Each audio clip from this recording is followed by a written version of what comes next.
అన్నయ్య ఇక్కడేం చేస్తున్నావు? తమ్ముడు నువ్వెందుకు వచ్చినడికి? ఇవన్నీ నాకు అలవాట్లేవు, ఇదేందో నాకు తెలియదు. నాన్నకి నీ పైన ఎంత నమ్మకం ఉందో తెలుసా అన్నయ్య? హరి చెప్పినా కదా నీకు, నాకేం తెలియదు. నాకు ఇలాంటి బట్టను నువ్వు నాన్నకేం చెప్పు. నాన్న జేబులోకి వెళ్ళి పైసలు తీసుకునేది ఎందుక? పైసలు నేనేం తీసుకోలే. అయినా నువ్వేంటి నన్ను ఫాలో అవుతున్నావా?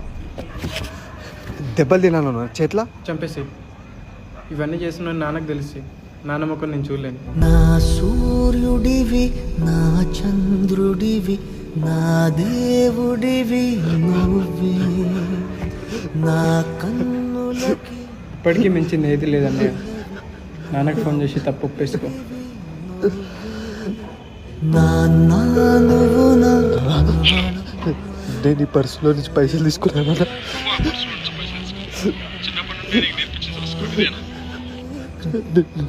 నేను సిగరెట్ కూడా తాగుతానా, మందు కూడా తాగుతానా?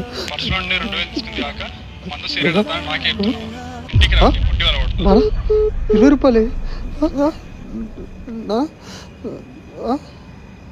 నేను తీసుకుంది 20 రూపాయలే. నాన్న 2000 తీసుకున్నా అంటుండు.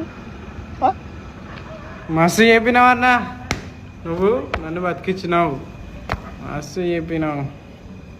ఆ 2000 నేనే తీసుకున్నాను.